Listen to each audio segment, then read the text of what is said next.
2019년 글로벌 이코노믹이라고 하는 신문에 스아페로라고 하는 것에 대한 기사가 실렸습니다.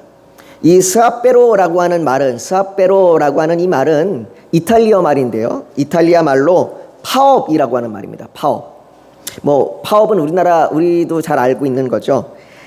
이탈리아 이 밀라노에 가면 이 파업이 아주 자주 일어난다고 합니다. 근데 특히 그 파업 중에서도 교통파업, 버스나 지하철 이런 파업이 빈번하게 자주 일어난다고 합니다. 그런데 특이한 점은 이 파업에는 특별한 이유가 없습니다.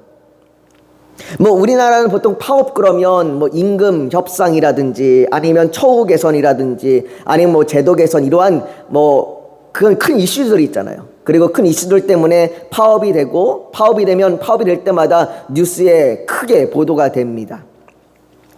지금도 파업이 끝났나 모르겠네요. 철도 지금도 아직도 계속되고 있나요? 철도가 지금도 파업을 하고 있어서 지하철 4호선도 지금 시간이 많이 되고 있다고 이야기합니다. 그런데 이 이탈리아의 파업은요, 파업이 일어나는 이유가 특별한 것이 없어요. 그저 일하기 싫어서. 오늘이 금요일인데 토요일도 쉬고 일요일도 쉬는데 오늘까지 쉬면 3일 연장으로 쉬니까 오늘 아침 일을 안 했으면 좋겠다. 이런 마음이 들면 파업한답니다. 그래서 금요일에 파업이 많답니다.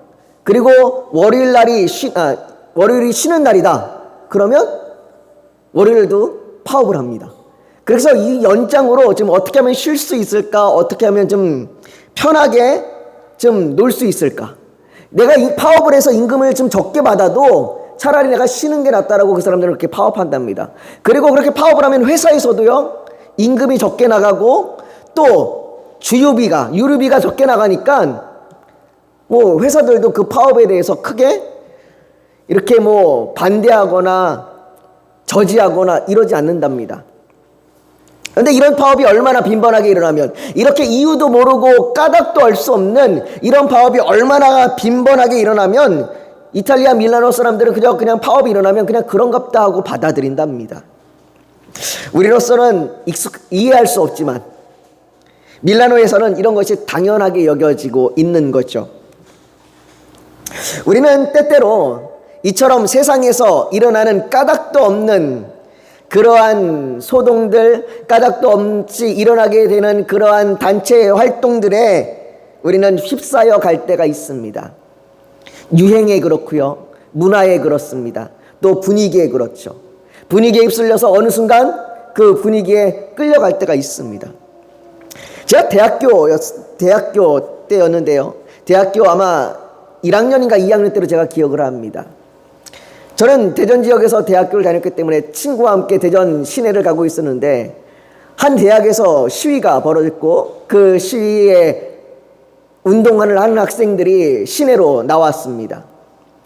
그 당시에 그렇게 대학생들 시위가 많은 때는 아니었는데 그렇게 시위가 벌어졌어요. 그런데 어느 순간 제가 그 시위대에 휩쓸려 있었던 겁니다. 그래서 저도 그 시위대에 껴서 그냥 같이 그 시가지를 걷고 있는 그런 일이 저에게 벌어졌습니다. 그때 왜 그랬는지는 모르겠지만 그냥 그렇게 분위기에 휩쓸려 간 겁니다. 우리는 종종 이렇게 분위기나 유행이나 문화와 같은 것에 휩쓸려 갑니다. 소동에 휩쓸려 갑니다. 오늘 우리가 읽은 본문에서도 그렇게 휩쓸려 간 그러한 한 무리들, 한 소동들을 우리가 오늘 볼 수가 있습니다. 오늘 본문은 지난주에 살펴보았던 말씀과 대조되는 말씀입니다. 지난주 말씀에 스게와의 7 아들에게 일어난 일, 그 스게와의 7 아들에게 일어난 일은 에베소 사람들에게 살아계신 하나님의 능력이 나타나는 놀라운 사건이었습니다. 이 사건으로 말미암아 에베소에 사는 유대인, 헬라인들이 주 예수를 높이고 믿고 자복했습니다. 또한 그 중에 대표적인 사람들이 마술을 행했던 사람들이에요. 이 마술을 행했던 사람들은 자신들의 마술과 관련된 책을 다 불태웠습니다. 그 책값만 해도 5만 데나리온, 지금 돈으로 환산하면 35억이나 되는 돈이었습니다. 여러분, 이것은 돈의 많고 적음, 그 많고 적음을 떠나서 대단한 결단입니다. 내가 지금까지 해왔던 그 모든 것을 끊고 이제는 내가 그것들을 모두 다 불태워버리고 내가 하나님을 믿겠다라고 그들이 선언하고 결단한 거죠. 그렇기 때문에 누가는 20절에 이와 같이 주의 말씀이 힘이 있어 라고 말합니다. 주의 말씀이 선포되고 주의 말씀이 전해질 때에 그 말씀은 능력이 됩니다. 그래서 그 말씀이 능력이 되어 사람들에게 변화시키시고 결단하는 일이 일어나는 겁니다. 사도 바울은 이것을 고린도전서 1장 18절에 이렇게 이야기합니다. 우리 같이 한번 읽어볼까요? 같이 읽습니다. 시작. 십자가의 도가 멸망하는 자들에게는 미련한 것이요 구원을 받는 우리에게는 하나님의 능력이라. 십자가의 도가, 복음이, 예수를 믿고 가는 그 길이 구원을 받은 우리에게는, 믿는 자들에게는 능력이라고 말합니다. 하나님의 말씀은, 하나님의 길은 능력입니다. 사랑하는 성도 여러분, 여러분들에게 주의 말씀이 능력이 되길 원합니다. 여러분들의 힘들고 어렵고 내가 어디로 가야 될지 몰라 방황할 때에 주의 말씀이 생각나길 원합니다. 주의 말씀이 기억나길 원합니다. 그래서 여러분들 때때로 주의 말씀을 암송하십시오. 때때로 주의 말씀을 기억하게 해달라고 기도하시고 주의 말씀을 읽고 주의 말씀을 자주 보십시오. 그 말씀들이 내가 어디로 가야 될지 모를 때에 시편에 있는 말씀처럼 그 말씀이 내 발의 등이요 내 길에 빛이 된다고 말씀했습니다. 하나님이 나와 정말 함께 하십니까? 하나님, 내가 어디로 가야 합니까? 하나님, 내게 말씀해 주십시오 라고 우리가 기도할 때에 하나님이 내게 음성으로 기서가 이리로 가라 이렇게 말씀하시는 것이 아니라 하나님은 우리에게 말씀이 기억나게 하십니다. 아, 이 말씀에 내가 이렇게 살아야 되는구나. 아, 내 말씀에 내가 이 길로 가야 되는구나 생각나게 하십니다. 그렇기에 주의 말씀은 능력이 됩니다. 그러나 또 한편 바울이 말한 것처럼 십자가의 도는 멸망하는 자들에게는 미련한 것입니다. 복음 때문에 은 5만이나 되는 책들을 불태우는 것이 믿지 않는 사람들에게는 미련한 것입니다. 저렇게까지 해야 하나? 지금도 사람들은 말합니다. 그렇게까지 믿어야 하냐고 말이죠. 일주일에 한 번 교회 나가서 마음의 평안을 얻으면 되지 뭔 성경 공부다 기도회다 그렇게 쫓아다니고, 믿는 것도 적당히 믿어야지, 적당히 믿고 사람들에게 좀 둥글둥글하게 지금 그렇게 유하게 살아가야지 뭔 그렇게 똥꼬집을 부리며 믿는 사람이 그렇게 살아가냐고. 도대체 그 믿는 게 뭔데 그렇게 살아가냐고 지금도 사람들은 우리에게 말합니다. 또한 사람들은 믿는 자들로 인하여 두려움을 느낍니다. 히브리서 11장 38절에는 이런 사람은 세상이 감당하지 못하느니라 라고 말합니다. 왜 그렇습니까? 우리는 세상과 다른 길을 가는 사람들이기 때문입니다. 십자가의 도가 무엇입니까? 여기서 얘기하는 도는 길입니다. 길. 십자가의 길, 예수 믿고 가는 길. 그 길은 누구로부터 시작됩니까? 우리가 오늘 교동문에서 봤던 것처럼 내가 길이요 진리요 생명이라고 하는 예수님을 따라가는 겁니다. 우리는 그 예수님을 따라서 세상과 다른 길을 가는 사람들입니다. 길이신 예수님 그분을 따라가는 겁니다. 예수님께서 가시는 길은 빛이신 그분이 오셔서 어둠을 물리치신 길입니다. 그래서 그 주님이 우리에게 말씀하십니다. 너희는 세상의 빛이라. 산 위에 있는 동네가 숨기지 못할 것이요. 빛이 임하면 어둠은 물러갑니다. 어둠 가운데 있는 자들은 더 그 어둠으로 숨어듭니다. 그래서 빛이 임하는 곳마다 소동이 일어나는 겁니다. 빛이 일어나는 곳마다 놀라운 일이 일어나는 겁니다. 그 빛은 먼저 우리에게 임해야 합니다. 주님의 빛이 우리에게 임할 때에 우리에게 소동이 일어납니다. 에베소 마술사들을 한번 보십시오. 에베소의 마술사들이 마술과 관련된 책을 불태웠습니다. 그는 그들 안에 일어난 큰 소동이었습니다. 내가 이제는 이것을 버리겠다, 내가 이제는 이 길로 가지 않겠다라고 하는 내 안에 소동이 일어나는 겁니다. 그리고 그 소동은 그것을 지켜보는 사람들에게 두려움이었습니다. 왜 저렇게 하는가? 무엇이 저것들을 저렇게 바꾸었는가? 세상의 눈으로 책을 태우는 마술사들을 보면 어떨까요? 세상의 눈으로 보면 도대체 어떤 신이길래 저렇게 많은 것을 희생해서 바치라고 하는가? 저렇게 다 바쳐야 복을 받을 수 있는가라고 세상의 눈으로 볼 때는 그렇게 보일 수밖에 없습니다. 지금도 믿지 않는 분들, 심지어 믿는 분들조차도 헌금과 헌신, 봉사를 이런 복의 수단으로 이해합니다. 왜 그렇습니까? 지금까지 이 땅에 등장한 모든 우상 숭배는 이러한 방법을 요구하기 때문입니다. 우상 숭배는 계속해서 바치라고 이야기합니다. 바치고 희생해야 복을 받는다고 이야기합니다. 그래서 심지어 과거에는 자기의 자녀까지도 바치는 일들이 일었습니다. 사랑하는 성도 여러분, 그리스도인의 헌금과 헌신, 봉사는 복을 받기 위한 수단이 아닙니다. 하나님께서는 우리의 희생이 있어야 우리에게 복을 주시는 분이 아니십니다. 우리가 헌금을 많이 해야, 우리가 봉사를 많이 해야 우리에게 복을 주시는 분이 아니십니다. 여러분, 요한일서 4장 19절에 뭐라고 말합니까? 우리가 사랑함은, 우리가 주님 앞에 사랑하고 우리가 주님 앞에 헌금을 드리고 봉사하고 헌신하는 것은 그가 먼저 우리를 사랑하셨습니다. 주님이 먼저 우리를 사랑하셨습니다. 우리가 무엇을 해서 주님이 우리를 사랑하신 것이 아니라 우상 숭배처럼 우리가 그분에게 무엇인가를 바쳐야 그분이 우리에게 그분이 우리에게 복을 주시는 것이 아니라, 하나님은 우리가 죄인 되었을 때에, 우리가 하나님을 찾기도 전에 그분이 먼저 우리를 사랑하시며 축복하셨습니다. 그러나 우상 숭배는 신이 노하여 화를 내리지 않도록 제물을 바쳐야 한다고 믿었습니다. 기근이 들고 흉작이 되는 것은 풍요의 신께 제물을 바치지 않아서라고 믿었습니다. 그래서 우상에게 제물을 바쳐야 풍요롭게 살 수 있다고 믿는 것이지요. 이것이 우상 숭배입니다. 그렇기에 내가 풍요롭게 살기 위한 탐심으로부터 우상 숭배가 나오는 겁니다.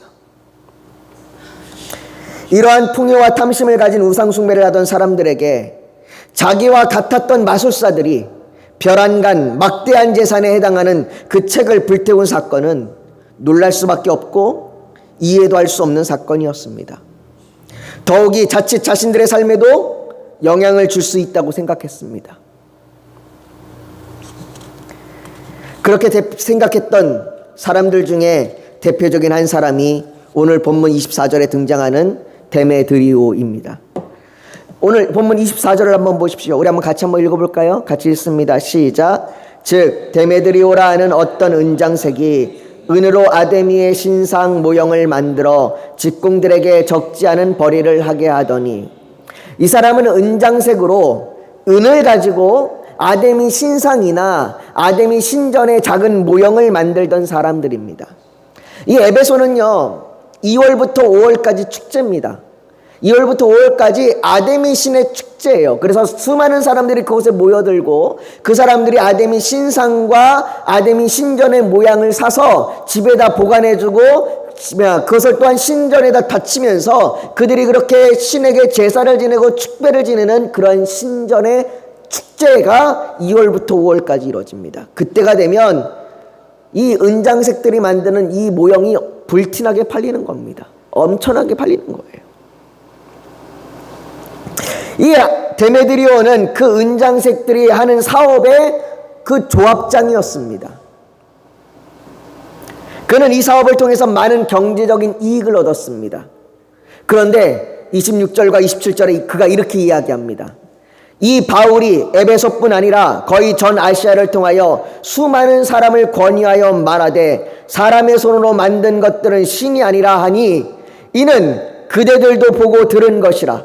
우리의 이 영업이 천하여질 위험이 있을 뿐 아니라 큰 여신 아데미의 신전도 무시당하게 되고 온 아시아와 천하가 위하는 그의 위엄도 떨어질까노라 하더라 라고 사람들을 모아서 선동합니다. 무슨 말입니까? 바울이 전한 복음 때문에, 바울이 말하는 그 복음 때문에 사람들이 우상으로부터 하나님께로 돌아서고 있다는 겁니다. 저 마술사들처럼 저들이 자신의 것들을 버리고 하나님께로 돌아서고 있다는 겁니다. 그로 말미암아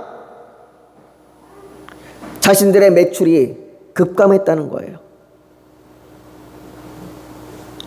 자신들이 지금까지 가지고 있던 기득권이 흔들릴 위기에 처했다는 겁니다.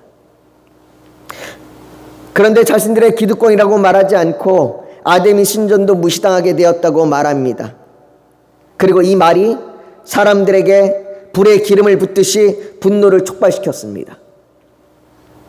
사람들은 크다 에베소 사람의 아데미어라고 외치기 시작했고 그 외치는 소리에 더 많은 사람들이 몰려들어서 에베소 온 시내가 요란하게 되었습니다. 그리고 그들은 자신들의 분노를 쏟아낼 대상을 찾았습니다. 지금도 사람들은 뭔 일이 일어나서 분노하기 시작하면 그 분노를 쏟아낼 대상을 찾습니다. 그들은 바울을 대신하여 바울과 함께 있던 가이오와 아리스다고를 붙들어 일제히 연극장으로 달려 들어갔습니다. 이 당시 에베소의 연극장은요, 이러한 모습으로 되어 있는데요, 이 규모가 얼마나 크냐면 이 안에 약 24,000명, 24,000명에서 25,000명 정도의 사람들이 들어갈 정도로 아주 큰 연극장입니다. 이곳은 연극을 위한 공간일 뿐만 아니라 한 달에 3번씩 이곳에 사람들이 모여서 민회를 열었습니다. 그리고 사람들은 그곳에서 각종 문제를 의결하거나 또 재판을 하는 등의 그러한 일들을 하는 곳이 바로 이 연극장 야외 공연장이었습니다. 그곳에 사람들이 몰려든 것입니다. 여러분, 그곳의 분위기가 어떻겠습니까? 사람들은 계속해서 아데미어, 아데미어 외치고 가이오와 아리스토고를 끌고 온 사람들은 저 무대 중앙에 그들을 몰아넣고 욕을 하며 사람들 앞에 세워서 모욕과 멸시를 주고 있는 겁니다. 게다가 32절은 사람들이 외쳐 어떤 이는 이런 말을 어떤 이는 저런 말을 하니 모인 무리가 분란하여 태반이나 어찌하여 모였는지 알지 못하더라 라고 말합니다. 그 연극장에 몰려든 대다수의 사람들은 무엇 때문에 분노하는지, 무엇 때문에 자신들이 이렇게 모여 있는지 그 이유조차 몰랐습니다. 그럼에도 분노하고 있는 겁니다. 여러분, 이게 제일 위험해요. 이게 제일 무서워요. 뭔지도 몰라요. 분명한 이유도 몰라요. 그런데 막 몰려들어서 분노하는 거예요. 이런 분노는요, 이유도 없고 목적도 없기 때문에 무차별적이 될 수 있습니다. 무차별적인 공격이 될 수가 있어요. 여러분들, 미국에서 가끔씩 뉴스에서 뭔가 시위가 나고 뭔가 큰 일이 벌어질 때에 엄청난 소동이 벌어져서 사람들이 몰려나와 상점들을 파괴하고 상점의 물건들을 빼앗고 사람들을 때리고 하는 일들이 일어납니다. 그런데요, 그 일들이 일어날 때에 대다수의 사람들은 목적도 없고 이유도 없습니다. 그저 그냥 분노를 표출할 뿐입니다. 그래서 그냥 막 훔치고 빼앗고 죽이고 하는 일들이 그냥 무차별적으로 일어나는 거예요. 지금 아데미의 분위기가 그렇습니다. 대부분의 사람들은 이유도 없습니다. 목적도 없습니다. 그저 그냥 분노를 쏟아내기 위한 그러한 일들이 벌어지고 있는 겁니다. 그런 분위기를 잘 보여주는 것이 30절과 31절입니다. 30절과 31절에 보면 이렇게 이야기합니다. 바울이 백성 가운데 들어가고자 하나 제자들이 말리고 또 아시아 관리 중에 바울의 친구된 어떤 이들이 그에게 통지하여 연극장에 들어가지 말라 권하더라. 가이오와 아리스토고가 끌려가는 것을 바울이 봤습니다. 바울은 그들을 돕기 위하여, 그들을 건져내기 위하여 뛰어들어가 그들을 돕길 원했습니다. 그런데 그의 제자들이 그를 말리는 겁니다. 심지어 아시아의 관리들이. 아마 이들은 2년 반 동안 바울에게 복음을 들며 바울과 친해지고 바울로부터 말씀을 들어서 하나님을 아는 사람들이 되었을 것 같은 그러한 관리자들일 겁니다. 이들은 고위 관리들입니다. 그 중에 몇몇이 바울에게 편지를 보낸 겁니다. 급하게 메시지를 보내는 겁니다. 들어가지 말라. 절대 들어가지 말라. 왜요? 이 사람들은 이미 그 분위기를 아는 거예요. 들어가면 죽을 거다. 들어가면 큰일이 날 거다. 그러니 절대 들어가지 말아라. 여러분들 그 분위기가 지금 얼마나 살벌한지 아시겠습니까? 또 하나 이들의 분위기를 보여주는 것이 33절과 34절입니다. 33절과 34절에 보면 이렇게 이야기합니다. 유대인들이 무리 가운데서 알렉산더를 권하여 앞으로 밀어내니 알렉산더가 손짓하며 백성에게 변명하려 하나 그들은 그가 유대인인 줄 알고 다 한 소리로 외쳐 이르되 크다 에베소 사람의 아데미여 하기를 2시간이나 하더니 유대인들은요 자신들이 혹이라도 피해를 볼까봐 자신들이 혹이라도 유대인이라고 하는 그러한 모습으로 저들과 똑같이 여겨질까봐 염려되고 걱정돼서 알렉산더를 내보내서 우리는 저들과 다르다. 이건 그리스도인들 때문에 일어난 것이지 우리와 상관없다. 우린 유대인이고 저들은 그리스도인이다. 이건 분명히 다른 거다라고 이야기하려고 했습니다. 그렇게 알렉산더를 사람들 앞에 내보냈습니다. 그런데 사람들이 그 알렉산더를 보자마자 듣지도 않아요. 이야기를 듣지도 않습니다. 그저 그냥 크게 외치는 거예요. 아데미여, 크다 에베소의 아데미여. 이거를 무려 2시간이나 진행합니다. 2시간이나 그들이 외치는 겁니다. 그저 그냥 분노를 쏟아내고 있는 거예요. 그 사람들은 이유도 차이도 목적도 그런 것도 없고 그냥 대중에 섞여서 그 분위기에 분노에 화를 쏟아내고 있는 겁니다.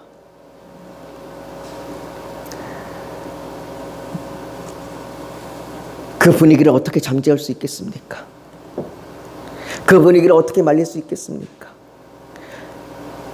그 광란과 그 관분을 그 소동을 어떻게 말릴 수 있겠습니까?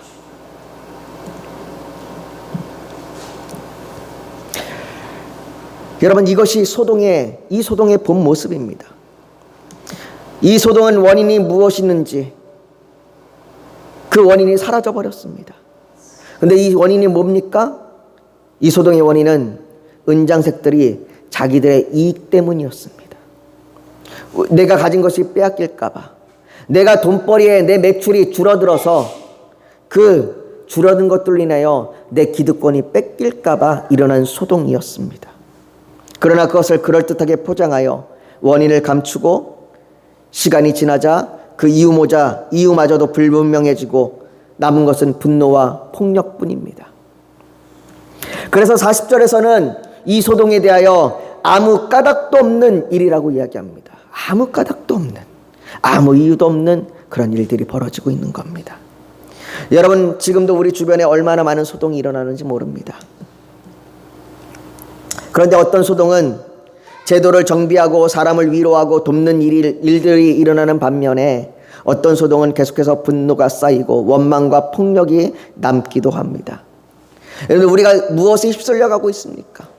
우리가 무엇에 휩쓸려서 이 땅을 살아가고 있습니까? 우리가 휩쓸려가고 있는 것이 무엇을 낳고 있습니까?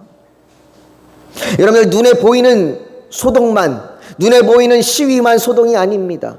우리가 세상의 물결에 휩쓸려서 유행과 분위기와 그런 것들에 휩쓸려서 막 휩쓸려 갈 때에 우리는 잘못된 길로 우리는 그렇게 휩쓸려 갈 수 있습니다.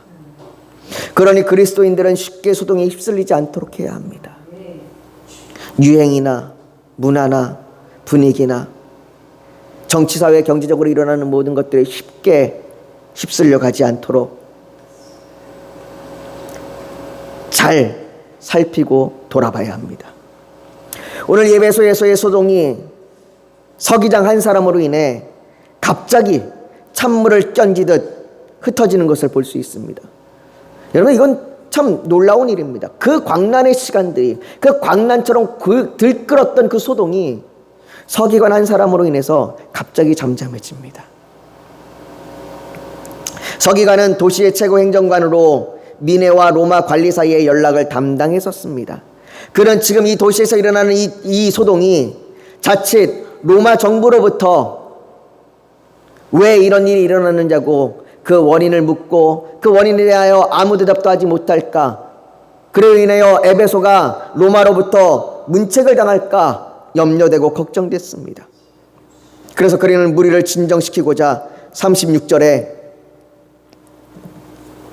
이 일이 그렇지 않다 할 수 없으니 너희가 가만히 있어서 무엇이든지 경솔히 아니하여야 하리라 라고 말합니다. 경솔히 여기지 말아라. 그리고 38절에 만일 데메드리오와 그와 함께 있는 직공들이 누구에게 고발할 것이 있으면 재판날도 있고 총독들도 있으니 피차 고발할 것이요라고 말합니다.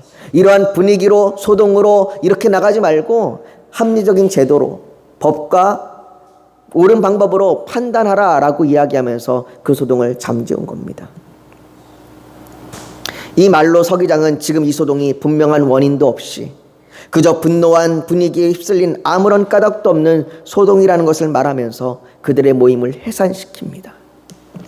사랑하는 성도 여러분, 분명 복음은 세상을 소동케 합니다.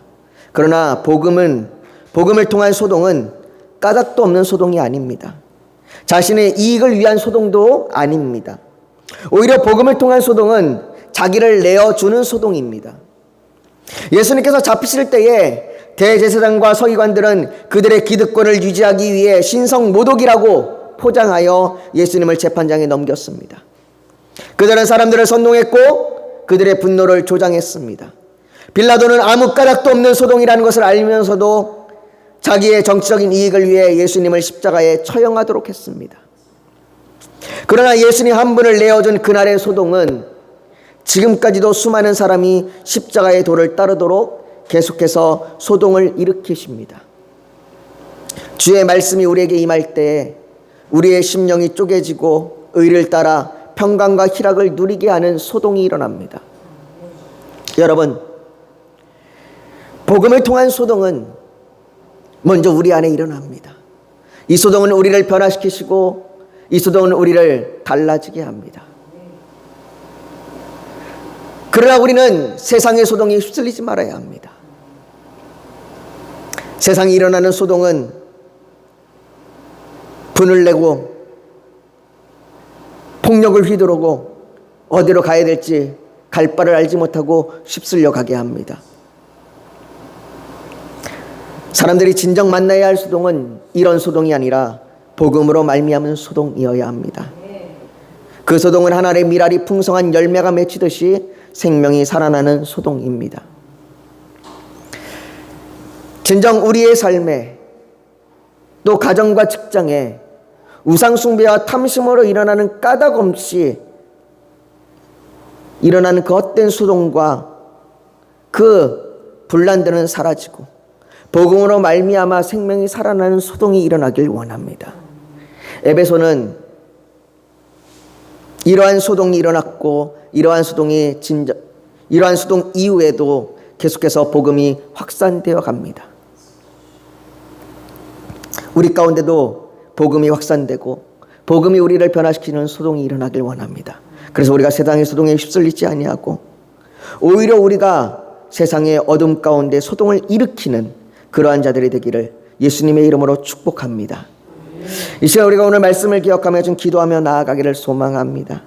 사랑하는 성도 여러분, 세상 사람들은 우리를 볼 때에 왜 저렇게 살아갈까? 왜 저렇게 믿을까라고 이야기합니다. 그러나 그 소동은 생명을 살리는 소동이고 그 소동은 빛을 드러내는 소동입니다. 반면에 세상에서 일어나는 소동은 목적도 없이 이유도 없이 갈 바를 알지 못하고 분란과 폭력과 까닭 없는 소동입니다. 세상은 그 소동에 밀려 휩쓸려 갑니다.